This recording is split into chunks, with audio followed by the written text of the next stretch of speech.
Welcome to Family Addiction Recovery Podcast. We're Rick and Christine Dixon, and we are so excited to be here today with our guests. We actually have parents, Sam and Heidi Nielson, and their son, Sam Nielson, with us today, and we're super excited to have Kael Pope, who actually was the therapist that helped this family when Sam came through our treatment center about 3 years ago. So with that, I want to talk to you a little bit about what we wanted to cover today in our podcast. We've covered step 1 in episode 3. We're moving on to step 2 tonight. Just like in our family education classes, we usually talk a little bit about the step and then we talk about a skill. Some of the topics and the themes that we need as family members as we are trying to navigate the effects of addiction in our homes. And talking about step 2 today, I will never forget when we started going to our 12-step meetings, how I remember seeing the poster, and it was step 2, come to believe that the power of God can restore you to complete spiritual and emotional health. And I remember looking at that and thinking, wow, is that even possible? Because I had got to a point with addiction in our home with our 2 boys where I remember, this is kind of sad to say, but I remember hearing people laugh, and I would think to myself, oh, I remember when I used to laugh like that. I will probably never laugh like that again. I had no idea how much depression had been coming into my life and how my thoughts and my behaviors were becoming so hopeless and with so much despair. And so when I saw step 2, come to believe the power of God can restore you, I was just in awe of that thought. I'm like, can that really happen? And I'm here to share with you today that does happen. That as we are willing to just open our minds and our hearts to this idea of a higher power, someone that can do something for us that we cannot do for ourselves. And for me personally, that's Heavenly Father and Jesus Christ. And we invite everyone to find not only their higher power, but find that connection of what works for them and what resonates as true for them in their own hearts and souls. And so we are so grateful to have this family with us today. And Rick, do you want to introduce a little bit? I love what you just said, honey. And recovery is not only a powerful thing for the loving addicts in our lives, but for family members. As an addict, there's a lot of trauma, there's a lot of devastation, a lot of shame, guilt, self-hatred. As family members, there's a lot of disconnect, fear, resentment, anger. And so what we learned, the best thing we could do is to work on our own recovery from these emotional things as well. And so this step 2, I remember in a family group when the instructor says, do you really trust God? I know you believe in them, in a higher power, in a God, but do you really trust? And I had to look inside myself because I was traumatized. Were my boys going to die from addiction? I was trying to control it, trying to stop it. I was angry. I was mad at them. I was mad at her. And you remember that. And this idea of come to believe that the power of God can restore me to spiritual and emotional health, that was a powerful thought and idea. So we're excited to be here with all 4 of you. We're grateful that you're here. Thank you so much. So, Christy, why don't you go ahead? Well, and I wanted to share too, I'm so grateful for Kael being here because the goal of this podcast is to blend the voices of the person with the addiction, the family member, and then have a clinician here to help straighten us all out, right? So Kael, thank you so much for being here. And maybe Sam, I think we should start with you. I would love you to introduce, because you were the one that brought this family into recovery. Yes. I mean, it takes a lot of courage, doesn't it, to actually decide, okay, I'm going to accept help. I'm going to reach out there. So maybe share a little bit about your story, and then maybe introduce your mom and your dad, and kind of once your story and how you invited them, and how did you get them involved in recovery too. So that'd be awesome. Yeah. So yeah, this is my parents, Chris and Heidi Nielson, and grateful for having them here. And yeah, I guess it would really all start when I was born and being raised by these two, and all the family dynamics and everything.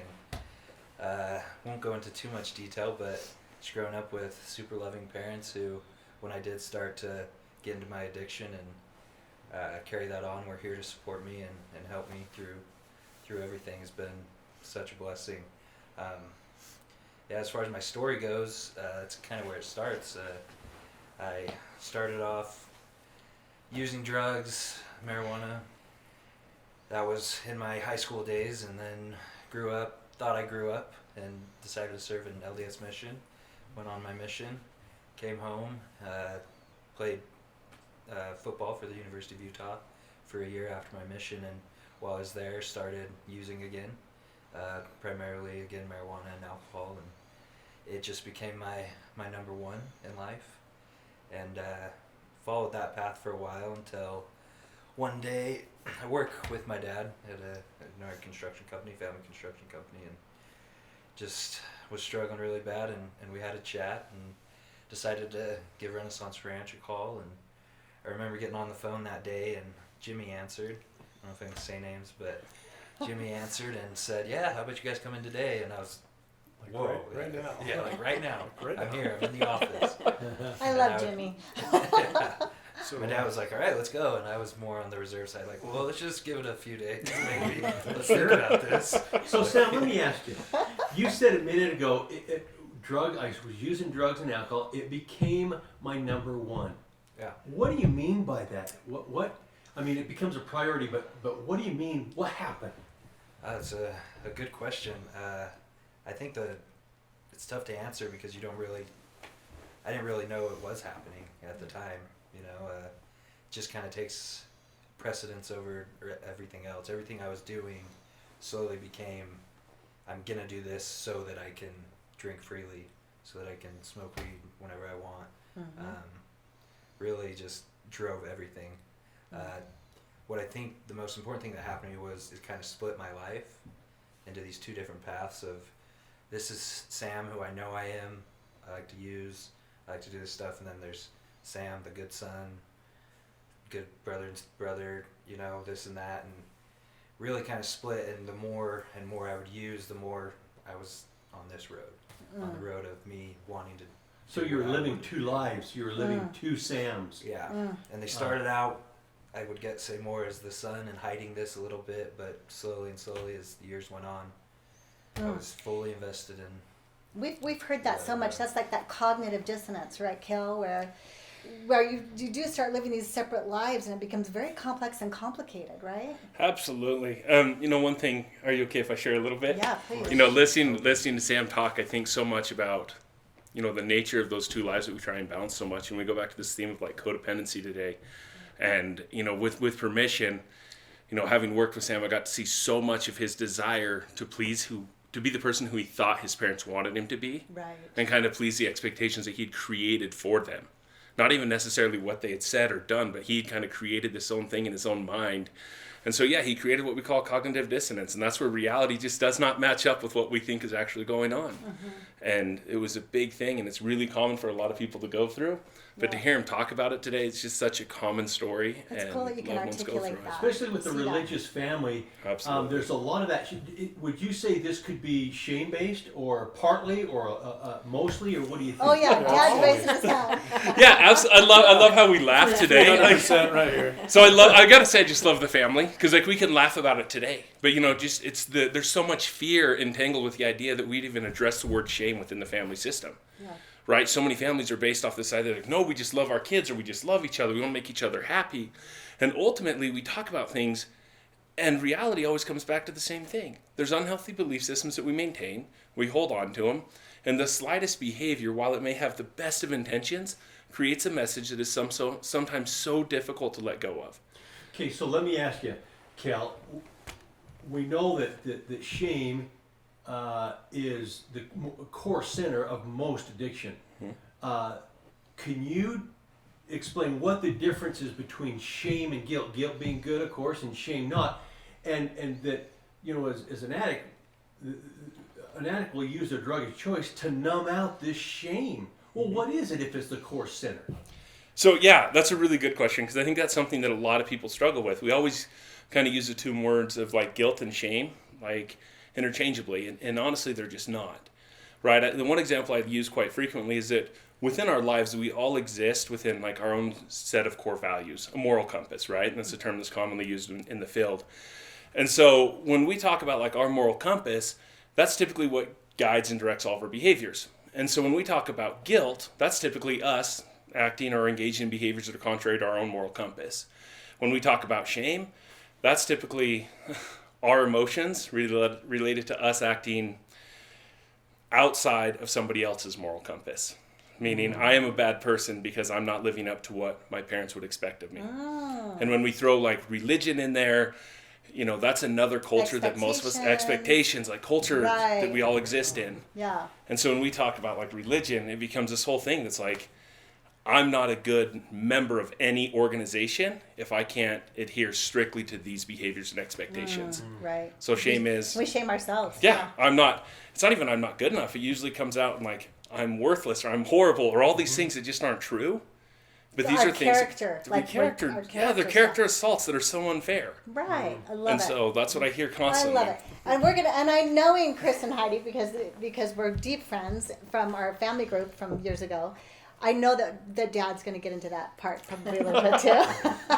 Because I just remember you always introducing yourself in family group as, hey, I'm Chris, I'm the king of shame. But anyway, no. And it's so fun to be able to talk about things. And I know we covered a little bit of that in the first episode. So if we can, I would like to get back to Chris a little bit. Let's keep going on. Sam.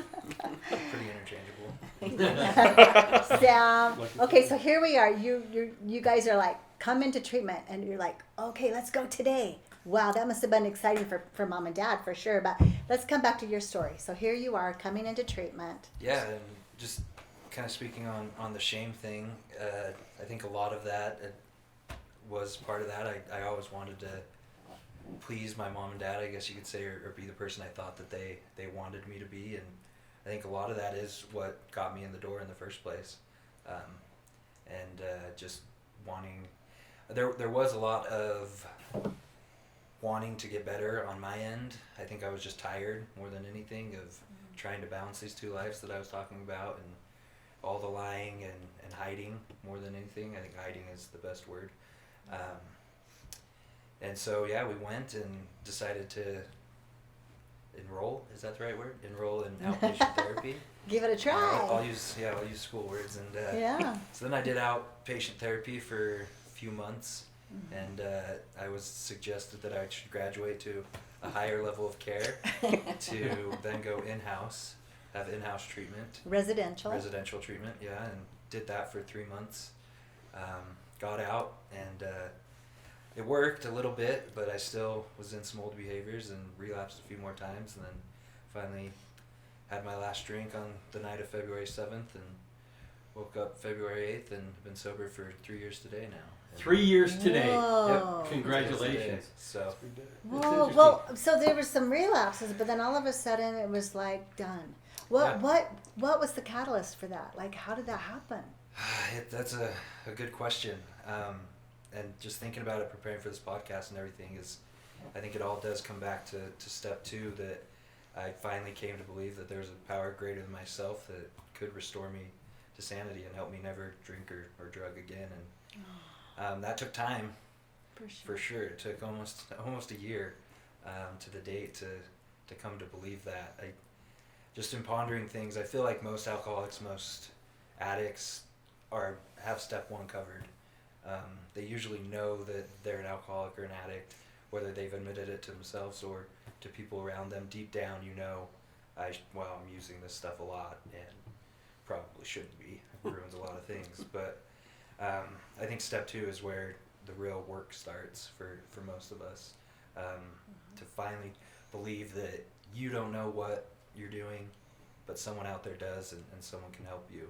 And that's why I'm super grateful to the ranch and to the people that mentored me through the ranch, was seeing them and seeing that it did work, that there is something out there, and maybe I should listen, and really came to believe that if I did, I could be like these people that I really looked up to. And so that's really where it changed. I think that morning I went to my first early morning AA meeting at the Alana Club, and then I hit that meeting every morning for a good 3, 4, 5 months. I can't remember how long. Every but day. That's yeah, amazing. for a super long time. And That's awesome. that's got a sponsor. I finally got a sponsor after almost a year. Mm-hmm. I just finally did what people were asking me to do, and once I did that and stopped trying to restore myself to sanity, things started clicking, and it became a lot easier. I think earlier I said I was just tired. And I was still tired that whole year trying to, it was even harder, you know, now I'm getting drug tested and have people asking me if I'm using every day, and it just got harder and harder, and I finally just gave it up and decided that someone else can help me for a while. So. And so, you know, I think that's interesting, your vulnerability, your honesty, in that you says, look, it took a while for me to buy into, to believe that my higher power, my Heavenly Father, could truly do for me what I could not do for myself. And, you know, as a faith-based Christian treatment center, this is what we believe. It's just right in line with what you're talking about, that the 12 steps are a practical application of the atonement of Jesus Christ, that grace that truly can do for us what we can't do for ourselves. It just takes a minute for us as loving addicts and family members that are really struggling, both sides, to really understand it. That's why it's so powerful for all involved, all family members, because it's a family disease. For That's why sure. it's so important for all of us to work the 12 steps together.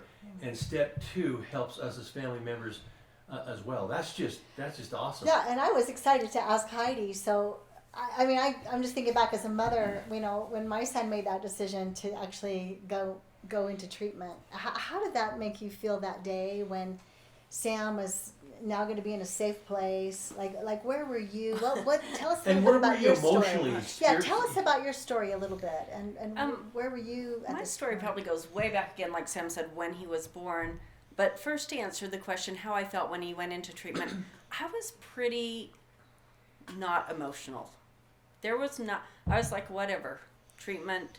I came from upbringing where I believe that you just buck up and you just stop drinking. This is ridiculous. So with Sam, you know, I don't know how many times we had the discussion, I'll never drink again, Mom. I'm like, okay, because that's what we do. We don't drink again. And we won't tell Dad this time.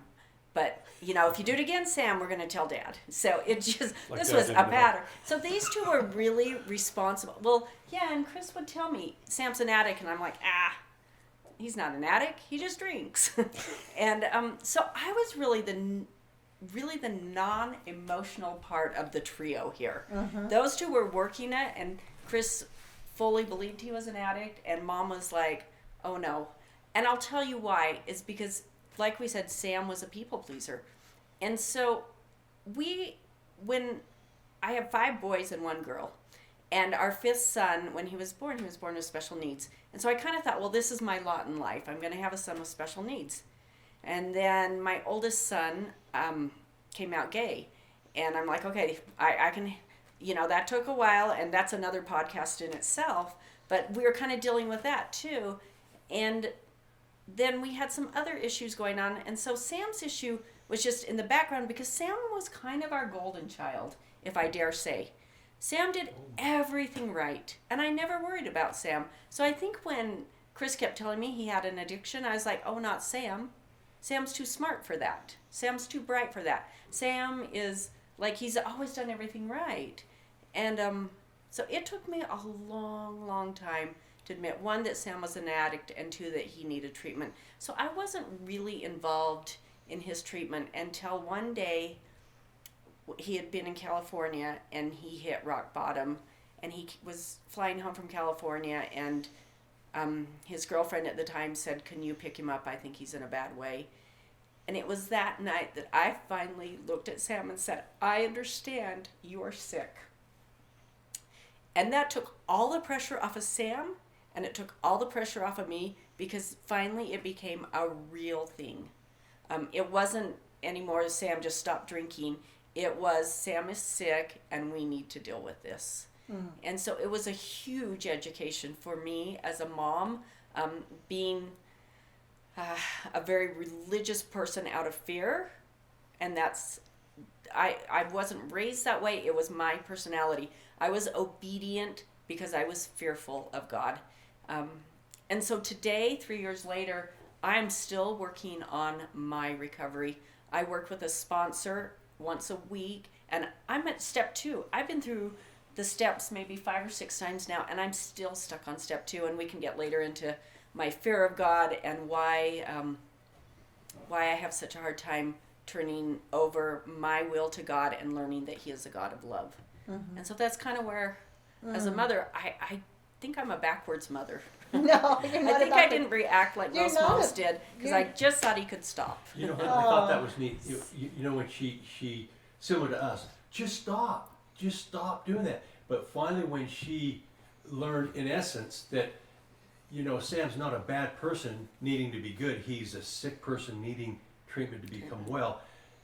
What did that feel like, Sam, when Mom finally, emotionally, almost says, I get where you're at. What did that do for you and to you? Yeah, I think she alluded to it pretty well, just taking a pressure off of me and off of them, and I think taking a pressure off of our relationship together, where before it was kind of, I don't know how to explain it, like there was this thing blocking our relationship, you know, this elephant in the room. You know, I felt sick, and after been going to treatment, learning all this stuff, that it is a disease, and she just wasn't really getting that.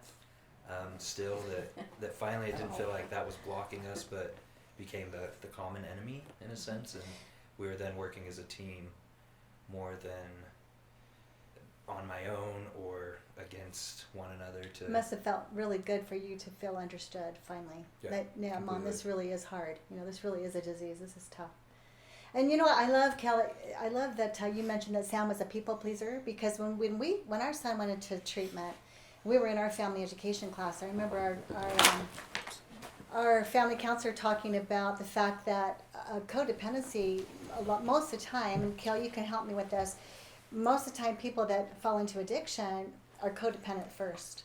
They do have relationships in their life that mean a lot to them, and they want to show up. They want to make, you know, they want to have that good relationship and the good feelings and have that mutual respect. But that codependency a lot of times is kind of the root, right? Absolutely. And you know, it's interesting even hearing, you know, you say like, oh, I was the backwards mom. You know, I laugh about it. And, you know, I kind of smile even when I hear him talking, because like knowing them now and like reflecting on back, like where you guys were, it's really kind of funny to me, because I'm like, I can't imagine like even going back to that place now. But, you know, when I think about it, just as you said that, I was like, man, how little we recognize codependency in our lives and how it manifests itself in so many different ways. Yeah. You know, just that emotional disregard and the avoidance of all the emotional honesty with it, that in itself is codependency, right? You know, we're not going to tell Dad this time. We're just going to stop and not tell Dad. And once again, it's that thing. It's like, we can just fix this and we're going to be just fine. And that's another form of codependency that demonstrates and manifests itself so frequently. Yeah. But so many times we don't acknowledge that as it, because everyone has like this mindset of what it really looks like. Oh, you mean you're doing everything for them? I'm like, no, sometimes it just means like ignoring things just because you don't want to address it. There's so many different sides and faces of codependency, for sure. I read a statement this week said, with 19 million Americans suffering from depression, either perpetrating or stemming from codependency, it's important to be aware and reflect upon our own behaviors and motives. So basically, if I can define codependency for our viewing listeners, it's co is the word that means with, and then dependent. So we become our thoughts and emotions and feelings become very tied up and dependent on this person that we love so much. And Rick has a great way of defining codependency. Tell him your way. Yeah, we don't know where our life stops and there starts, right? Because we're so enmeshed. In other words, a quick definition of codependency is If my loving addict is doing good, I'm doing good. If my loving addict is not doing good, I'm not doing good. That's codependency. And that's not what our Heavenly Father wants. He wants us to have joy and happiness no matter what's happening. And that's what recovery does for the family members of those struggling with addiction. So now I'm super excited to come over here to Dad. So Chris and Heidi actually are our newest family educators. They're on Tuesday nights.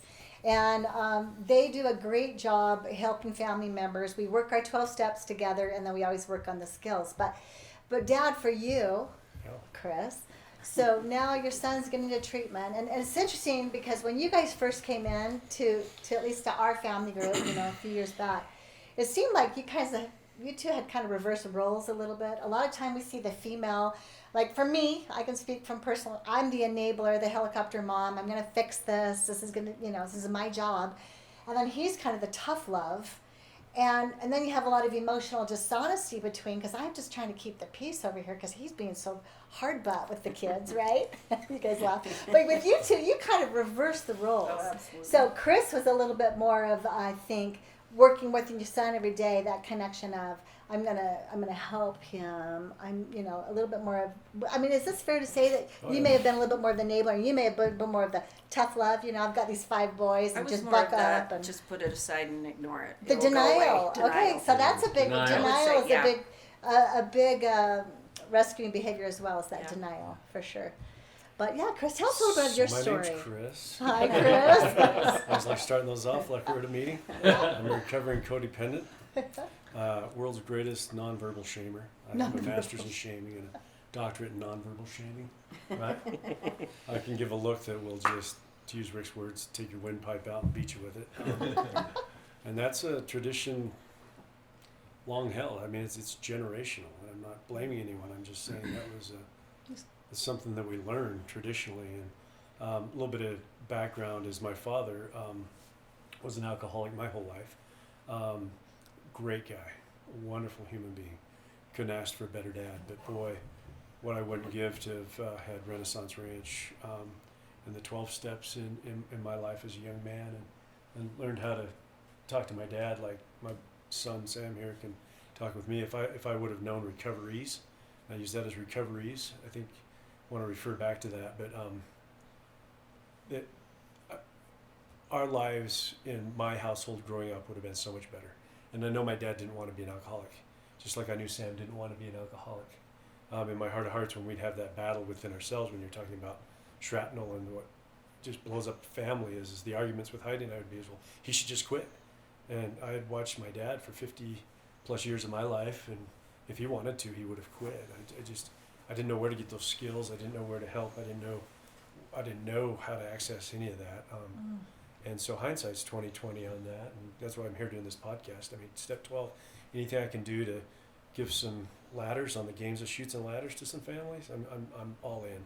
And that's But what why I did it do appreciate for the- you personally as you started coming into family group and working your own 12 steps? I mean, and pull the Renaissance Ranch out of it, you guys, because a lot of people can't afford treatment. So we're here to tell you, you can start going to 12-step meetings. Yeah. And that's what we did. We started going to 12-step meetings. They're free. They're everywhere. They're in your communities. They're in your local churches. And you start learning these principles.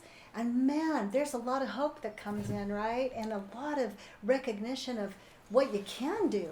Yeah, but what I want to talk to is mostly the parents. I mean, Sam will do a good job talking to those that are suffering, but from parents, I didn't understand that. So Yeah. just back up just a little bit. When Sam and I call up and Jimmy says, hey, come on in today, we go out there and meet this awesome dude who just sits down and does an intake that, like, I was like, whoa, this guy's bad A. I mean, it's like, and he starts to kind of tell his background and where he's from, what's going on. I'm like, this is exactly what Sam needs. And I'm just all like, let's just leave you here for a while. But he starts on the outpatient. That's why it's important about this timing, because actually I didn't realize how much of a contributor I was to Sam's addiction. And I just say that as part of my getting well. I need to be honest about that. So we go into outpatient and we get home, and there's a letter from this woman named Christy Dixon and invites us to go spend more of our time in a family class. And I'm just feeling like we've run to the finish line and gotten Sam in there, and I thought it was over. Right? I'm like, oh, he's going to go into outpatient. This is going to be great. Everything's going to be solved from here. And then this woman wants more of my time.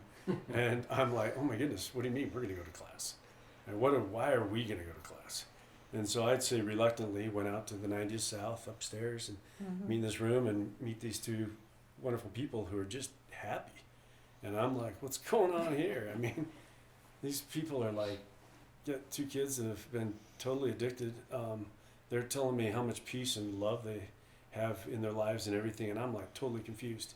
And I'm like, for 2 or 3 sessions, 2 or 3 weeks, I'm just shaking my head going, really? I'm gonna drive all the way out there at traffic time, and I'm gonna be in a meeting for 2.5 hours, and I'm gonna drive home, and my whole night's shot. Why am I doing that when I'm already like spending all my time?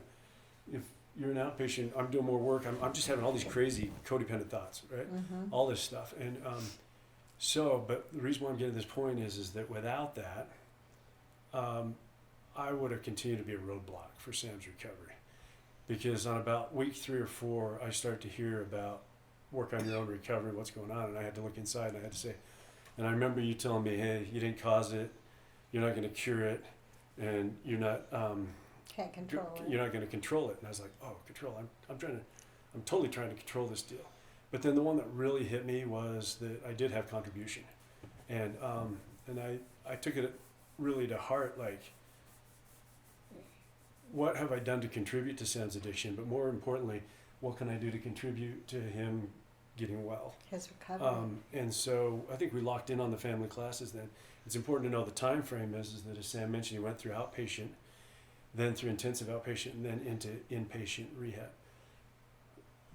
Heidi alluded to when he went to California, and you're cool with me just talking about this. It's, Whatever you want.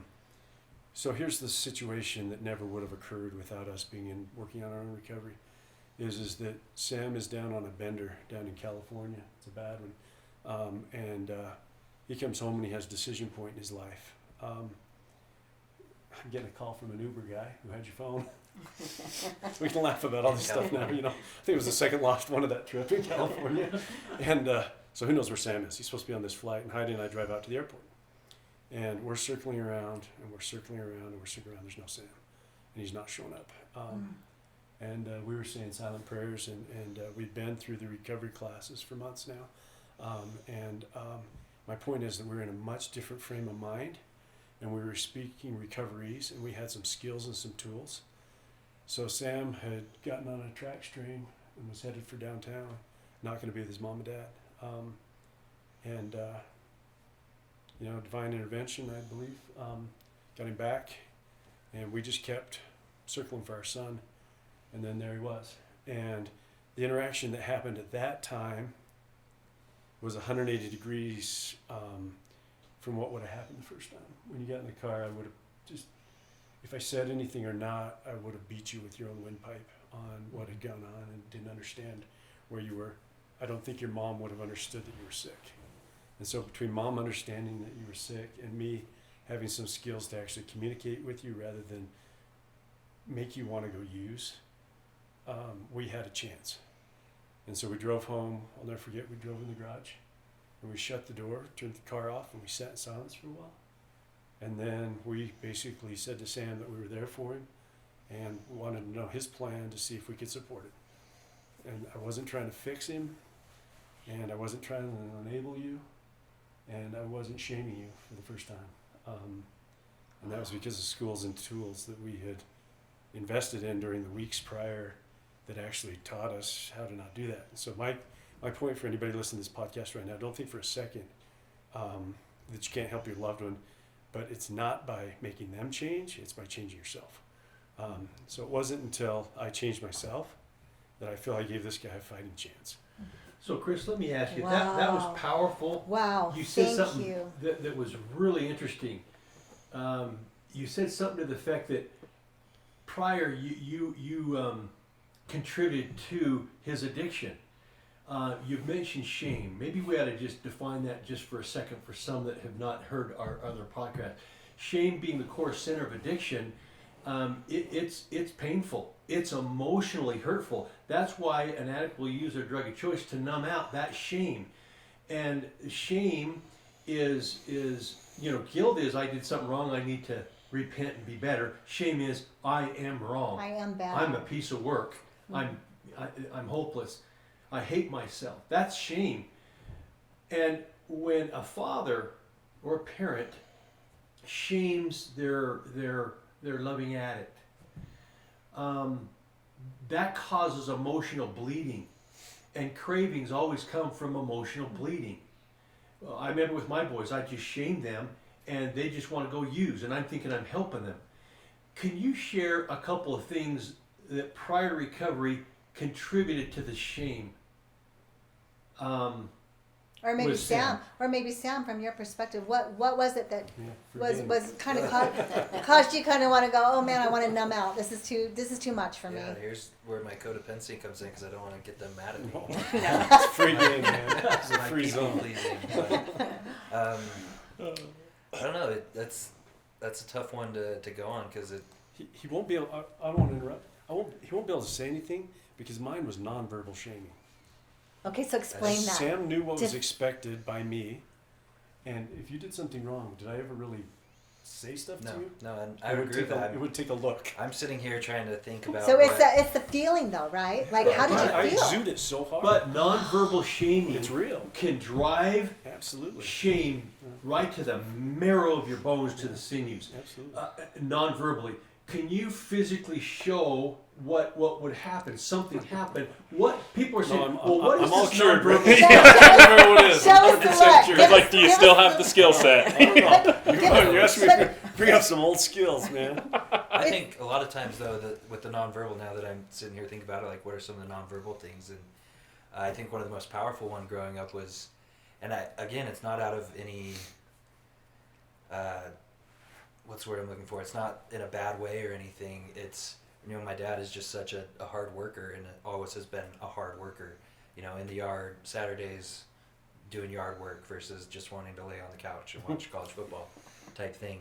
And I know it's never coming from a place of wanting to shame us into working hard, but I think a lot of times, especially as an alcoholic and, that battle between, I think we have the biggest battle between feeling shame and self-pity and self-loathing, while at the same time we have such an ego. It's such a weird dichotomy that, to see him always working so hard and feeling like I'm never going to work that hard, and he hates me because I don't work as hard as him. Just those, I think that's a small example of just kind of what it would feel like. Good. Yeah, just trying to always reach a level of someone so great that it's hard to do. And so, Chris, you said something that you didn't say a lot of things, but it was nonverbal. Develop that thought. Put some color in that. I'll put some color on it for you. Oh yeah, thanks, Mom. I don't have a chance. Rick. Go ahead. I was thinking of Sam. This is how shaming works, right? We have another one of Sam's brothers. He tells the story of when he would see the white truck pulling in the driveway, he would be on the couch in the room that you could see inside from the driveway, and he would roll off the couch and crawl out of the room so his dad didn't know he was on a couch watching TV.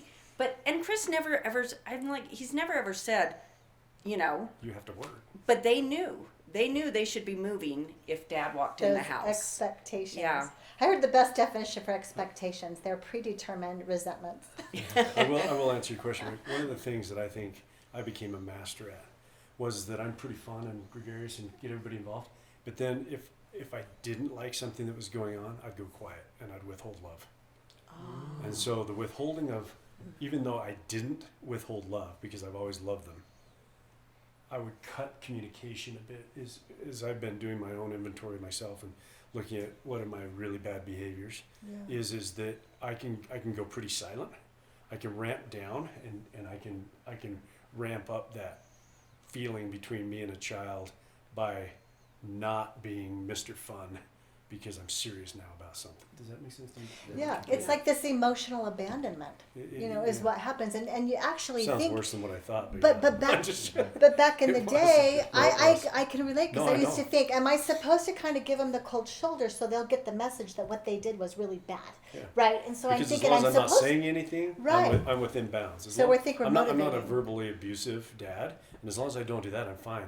But actually, I think we did have one young Polynesian son. We've had a lot of different kids live with us through the years, And I remember one time our one Polynesian son said, "Why won't Chris just hit me like my real dad does? Because that would be so much easier than when I know that he's disappointed in me." Okay. And so through my that's- inventories, Yeah. my own inventory, I've been thinking, wow, he's telling me that he would have rather had me smack him than do what I do, even though I don't know that I'm doing it. I do, but I don't. Does that make sense? Yes. I'm You didn't withholding that. recognize Whatever I'm doing to that is so painful to that young man. And I'm thinking, at least he wanted to get hit by his real dad, his Polynesian dad, rather than And take the abuse. Take You know, the that's hits from so true. That's exactly what I would do. When there was an issue, I would emotionally abandon my son or sons. But you didn't know you were. And You I just didn't, weren't kind of. And Kel, I want to ask you this. Emotional abandonment, we learned, was well, let me back up and say this. Emotional dishonesty is fertile ground inside of a family for addiction. Emotional, dishonesty, which emotional abandonment, when you emotionally abandon a child, that's emotional dishonesty, and it hurts. It hurts. It drives shame. I heard it said that emotional abandonment is the worst way you can drive shame. Can you shed a little light on that and why that? I mean, I thought we were doing all good as a family, but man, that was a current that was taking our feet out from under us. Yeah, even hearing, listening to the comments and sharing, I love, the insight and to hear it said, because so often we think of things that we've defined as okay, right? And, I think everyone, for the most part, culturally knows that it's not okay to abuse your children, right? You watch the news and you hear about severe cases of abuse and everybody's like, oh, no, I can't believe that's going on. I don't do that. And so we kind of give ourselves this measure to say we're not doing these things. And we find acceptance with where we're at, and we forget, and please understand, I'm not justifying any negative behavior. I'm just saying they are all coping skills. Right. Maladaptive coping skills that we've developed. It's easy to withdraw my emotions, especially from a relationship with the person who I believe is causing me all the pain, right? If I can step away and say, hey, I don't have to feel emotion to your whatever we're going to call it, disobedience or disengagement or laziness or however we're going to define it, I can emotionally step away. I can set this barrier. You're going to feel it. And this is a skill that some of us have developed our entire lives, right? This isn't something that Chris obviously developed once he started having children, right? This is something that he probably learned there's from... very few that have perfected it like that. Well, not all of us can be that good, Chris, right? But yeah, absolutely. And that's the thing, he talks about it, and I love the joke of the master's and the PhD, because really that's all it is. It's education, and it's things that we have learned and developed, and we've become masters and experts in our own right to these things, right? And it's so funny because for a family that has such amazing insight, for them to be able to bring up so few actual examples, that's really good awareness. It says yeah, this was something that became ingrained within the family, that became such an unhealthy role that they stopped even identifying it as unhealthy, right? And it became second nature. And we're so quick to judge what we see as bad, and we forget this introspective nature. And Chris talked about it. It's when he realized the idea that his help and his support for Sam wasn't for Sam, it was for him. And when he changed his nature and he stopped believing that he had that much control over Sam's life, and he only had control in his life, all of a sudden he became capable and more than capable and amazing, got his own masters at being connected with his son. Kel, it's interesting, we learned as we first got into classes, and I was where Chris was, why am I here? I've already spent part of my retirement to get these kids healed. Why do I have to take my, so I got kind of a... Why do I have to work my 12 steps? Yeah, why do I have to do this? But I remember saying, what do I have to do to fix these kids? I mean, I'm done with this. I'm a fixer. I can solve it. You just got to tell me how to fix this. And very humbly, our instructor says the best thing you can do is to work on your own recovery. And that I didn't set with me real good at first, but then I learned that not recovery from drugs or alcohol on my part, but recovery from this emotional dishonesty, from shame, codependency, resentment, all these things. And what I found as a family member of addicts is that that's really what helped our relationship. Maybe Heidi and Chris, you guys... Can I interject one thing there? Please, I love it. I think about where we learn these skills, and people are always like, yeah, they can look at their own lives. But I think like, if you really want good insight to where we're learning some of these skills, look at your life professionally. Because we find that like success in our profession is fixing the problems that arise within that profession. And so it's really hard to view our family as different from the success we're having in a professional setting. Mm-hmm. Right? When you talk about construction in a company, Fix it. your job is to fix it. Right? People turn to you and say, fix this problem. And they may not say that, but you know that's your And responsibility. then addiction is like a disease. It's a disease. There's no fix. There's no fix it. Like, right? For as much success as you guys have had even professionally, that was a really hard, like cognitive dissonance to separate from. It's like, man, my life is based off of me fixing problems and figuring out solutions to everything. Right. There is no solution to that. And then it comes down to, okay, so now we're going to pull this back into step 2 a little bit, because you can see that we get to this place where here our loved one has a disease. We can't fix it. And it's become so baffling that we come into these family education classes going, why am I here? And honestly, you know, Kael, and I'm so glad you're here because you're one of the few. There's been so many research studies that have shown that if the family members don't engage and they don't start learning these principles, their loved ones come, and we see it all the time, and it makes me sad. They come into treatment, they work so hard on themselves, but they go home to the same family dynamics, the same codependent, fearful behaviors or angry behaviors or whatever. So Kael, as in the field, what I love about you is you get that. And you, with your clients, especially in addiction, you pull those family members in as soon as possible. So kind of share a little bit about your perspective with the family. What did that look like working with the family? And you know, they've worked hard. I mean, I've seen these guys work their steps really hard. And talking about step 4, that personal inventory, you know, they've taken that to heart, both from a mother and a father perspective. And Sam's working his steps. So now they have this common language. But back in the day, you're drawing them in. What were some of the things that you felt like you needed to help them understand as parents that were helpful? So I have found, and you're right, Chrissy, like I don't think you have to have your family present to find recovery, but man, it helps so much, right? It can help so much. And you know, without going into specifics, I will, you know, Sam and I just laughed about this, man. When I first challenged you to bring your parents in, you were like, nope, not going to happen. Nope, you don't know my parents, right? Like, Not bringing that sick sucker in here. and I can't. Mom's okay, but don't bring that sick sucker in And here. I'm sure there were inappropriate words shared on both our sides. And we're just like, nope, this isn't working. You know, and I think one of the very first things, and they could attest to this if I'm right or not, and the reason I say this is because it's something I do with most families and every family, is when I start family work, like my first and foremost discussion is like, I'm not here to save your relationship. I'm here to teach you guys how to decide what your relationship's going to look like. Because if family members can't present themselves and work on those things for themselves, like clients sometimes have to separate themselves. For sure. And you know, vice versa as well. Like Especially in the beginning. Especially in the beginning. Like I'll bring in Absolutely. family members. I'm like, man, if the relationship is only toxic, sometimes that separation is the healthiest thing we can do for ourselves.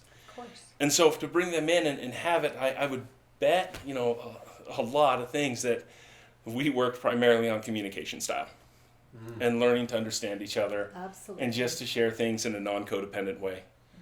You know, I go back, I love movies, and one of my favorite lines in any movie comes from the movie Cool Runnings.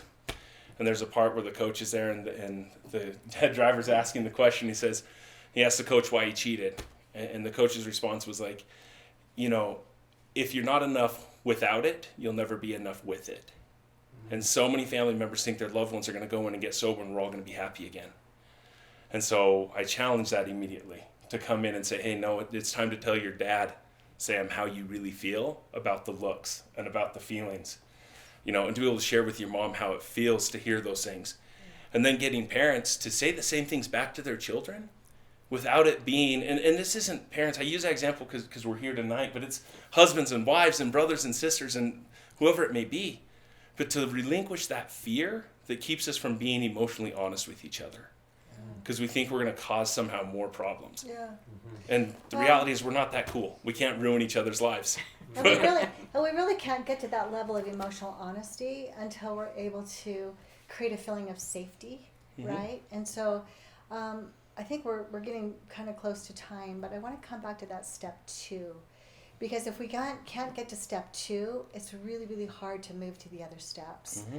And every one of those steps is a divine principle that has so many blessings and promises attached to it. And I remember Rick and I had the opportunity for about 10 years to facilitate 12-step meetings in the jail and the prison. And I remember seeing people, the transformation in the men and women there when they start working their steps, and they came to find their higher power and that connection that where they felt that love and hope. And I love that Sam, said that so beautifully, that, he went through treatment, but he still was struggling until he finally, had this willingness to believe in a power higher than himself, But as you 3 have gone through recovery as a family, coming back to that step 2 again, how has that helped you to proceed to your other steps, or to even open your heart up to the ability to change? Because what, with that, that's honey, a big I think hopeful Heidi, step. I saw a complete metamorphosis. I mean, like a caterpillar to a butterfly, because when she came in first, she was not happy. Yeah. And the higher, you may share what you went through and how that impacted the recovery process with you and with Sam. Yeah, and while you're thinking about that, Heidi, too, I'm so similar. I had a complete different concept of God as a very rigid God.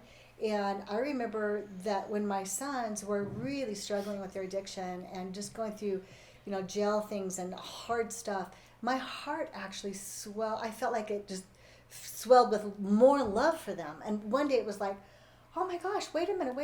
Like, the more they mess up, the more I love them, and does that mean that, so that it helped me recognize that, no, God is not angry with me, or he's not punishing me. Maybe he feels the same way. The more I mess up, the more he loves me. And so it's just this whole different shift in our brains of what God looks like and what he feels like, and then really feeling that connection in our hearts. It kind of changes the ball game, right?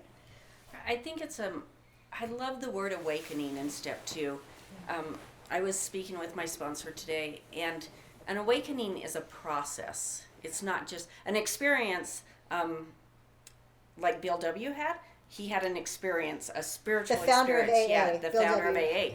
But I'm more of having this awakening, and I remember walking into one of my first classes at family education, and I was just like, everyone here believes in God. What is wrong? I don't feel that God that you're all talking about. One, I don't like calling my addict a loving addict. That was really rough. And 2, I was like, who is this God? My God has rules. My God says if you mess up, then you basically go to hell. Yeah. And yes, I said, I'm really religious, and I love my faith, and I love being part of a religion, but I did not like this God. And so it's taken me I probably will be on step 2 the rest of my life. I've gone on, and I'm awakening to this idea of, but I want to feel God, and I want to know my God. And so working my step 2, I have done deep study into what I thought God was, and then having no God to who my God is today. And I'm starting to feel him, and I'm starting to hear him through this awakening. And I have experiences that I'm like, that just didn't happen. That must be God. And so I'm finding my own God language too. And step 2 is the best step, I've decided. It is way cool. For those of us, I mean, it's like, I was reading today in a book, and it's like some people walk into a meeting, an education class, and they believe in God. That's them. But there's a lot of us that walk in saying, I don't know. 1, I don't want God to judge my son. And 2, I don't want him to judge me as a mother. We're falling apart. We're unmanageable. And so it's really cool when you start feeling that God, that higher power. And I think for a minute there, my higher power was just family group. I even remember Kael just, having people explain this to me and talk to me and say, I've been there. And I remember Kael saying, are you going to be okay if Sam's not okay? And you know what? Today I'm okay if Sam's not okay. I'm over that. And I think that is God. That's God. That's me relying on God. And my step 2 and saying, I'm okay today, even if Sam isn't okay today. And that's recovery from codependency. Yeah, that takes so much pressure off him. Oh yeah, you guys, we got to wrap this up. But this is Wow. what I'd like, just a thought into what does recovery do for a relationship in this time? Mom and dad with the addict, and you as the addict with mom and dad.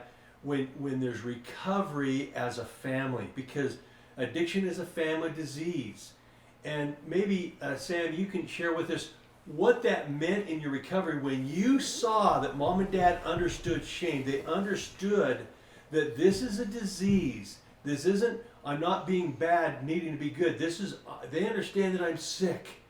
And they're not trying to control. They're not enabling this or whatever. And they're emotionally being honest. What did that do for you in your recovery? And then Chris, maybe you can share on the family side what's that done. Because what I saw here is before recovery, two individuals in the same family, a Grand Canyon apart emotionally.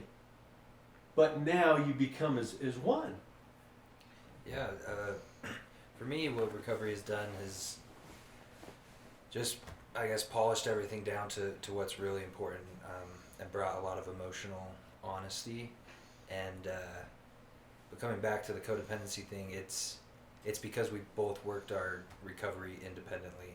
And I think knowing that they have worked their recovery helps me tremendously, takes a weight off my shoulder to know that they know that he is a nonverbal shamer, or that she is the aggressor, I guess you could say. Whatever it is. That's a license plate. The aggressor. Coming back to our first family meeting, I remember it was Kael. It just gave us a safe space to be emotionally honest.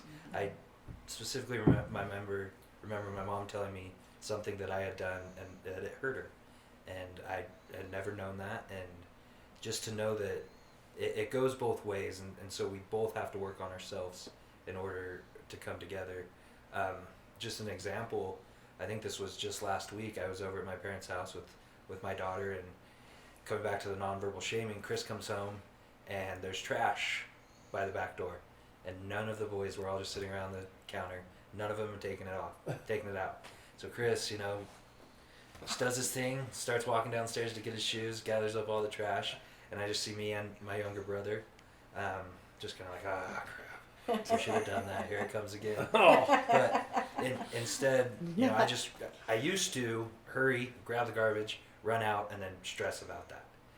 But today, because I do work my own recovery, the most important principle to me for battling codependency is to focus on principles versus personalities. And my principle is I want to be helpful to them. They do so much to me. If taking out the trash is one way I can do that, then I should do that. And I will feel better about myself. And that's where I stop. And that's where Chris begins. It doesn't matter what he expects of me. It doesn't matter if he was going to be mad if I didn't or happy that I did. That's not what matters to me anymore. What matters to me is that I feel good with myself. I followed my principles of being helpful, and that's we can go from there. And I that really illustrated just the leaps and bounds that we've both made, me personally, especially on, that would have carried on to a week of work of thinking my dad is mad at me because I didn't take out the trash on Tuesday night. There's a cool word. There's a cool word for that called differentiation. Like you're learning how to differentiate. Like that's his stuff. I'm not responsible for his stuff. And you're able to say that's his stuff. I'm not responsible for that. It's such a good feeling when I learned I wasn't responsible for the relationship my husband had with my sons. I was only responsible for the relationship that I had with my sons. But today is a really special day, and so I wanted you guys to share what is special about today, because you were sharing a little bit about that before we started. Let's hold on. Oh yeah. Chris, maybe you could share now this idea of working your step as a family member, as a dad. What's that? Why has that helped the relationship? Because the opposite of addiction is not, sobriety. It's connection. It's true human connection, and that's what recovery does. In recovery, how has that been manifest in your relationship with Sam?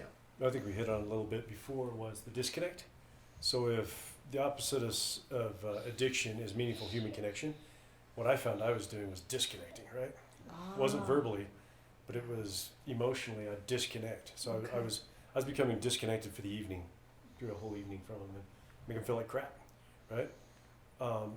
One of the things that just came to my mind that I want to share here is when Heidi was describing the God that she believed in, how were two people married for 30 years, and until they went to recovery classes, I didn't understand the definition of her God. We've like served in church callings together, really.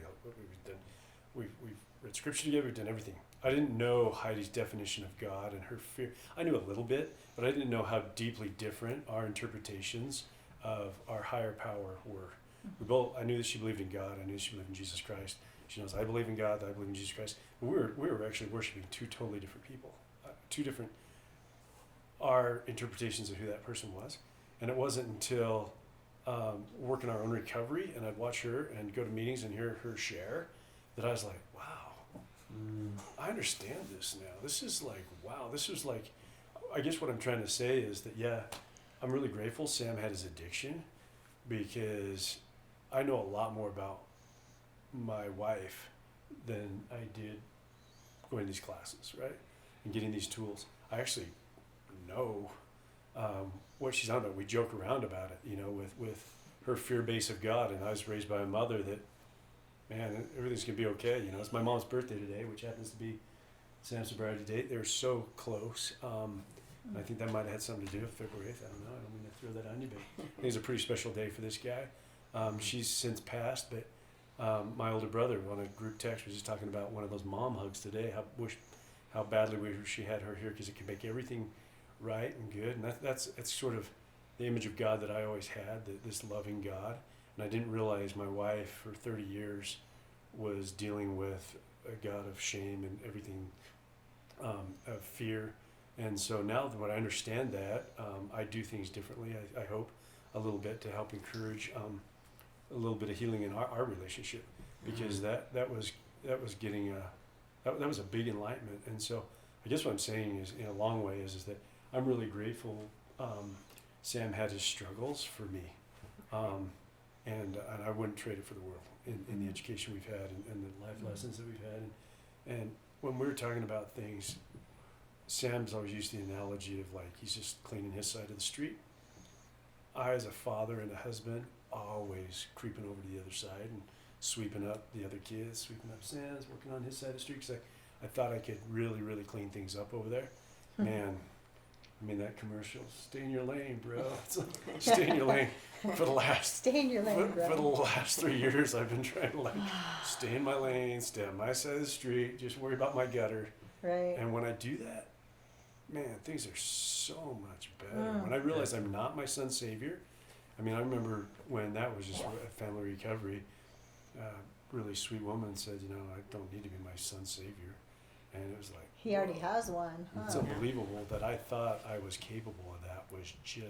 That's insanity, right? I mean, you talk about how sick you are as a father when you think you can be your son's savior, or that you even pretend that you could be a savior of another person.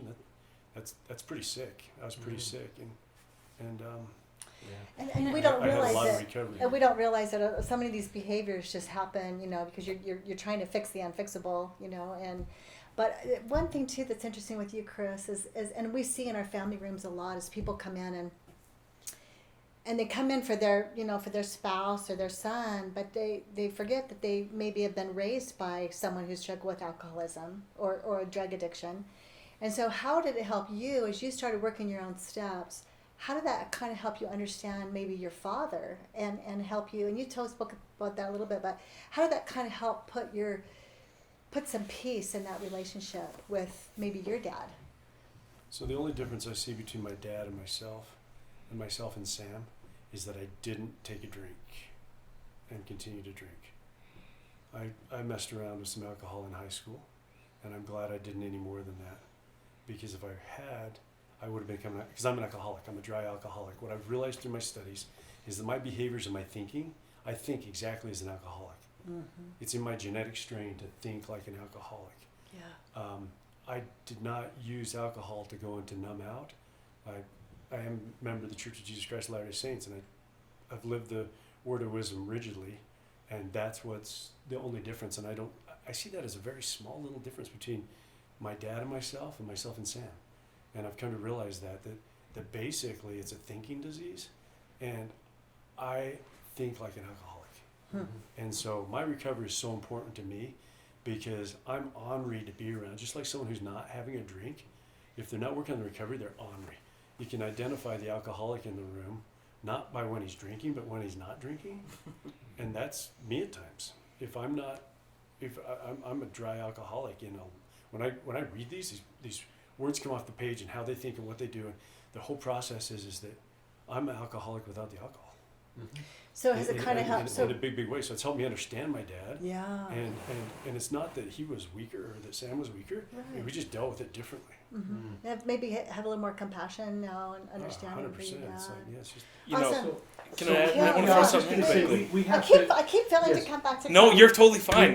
we have to wrap up, but I was going to go with you, Kael, and say, Kael, can you sum this up for us from the clinical point of view, from a clinician? Well, and step So two. really quick before Yeah, Kael, I'll yeah. take 30 seconds. Yeah. Take all the time Because you want. no, the woman always, But I just want to say the coolest thing about recovery is discovery, right? And tonight I've like learned a ton more, and I think that is so cool. I'm like, when Chris just said that about that he didn't realize, I'm like, we've even worked that for 3 years now, and not until tonight did I really hear him validate my God, and that was really cool. And then it made me think just one step farther that because of my God, I just numbed all emotion because I didn't want to feel all this disappointment, and I was letting down everyone, and I'm tough and I can just buckle, just get through this. And so every morning when I wake up, the first thing that comes through my mind now is I've got to feel it to heal it.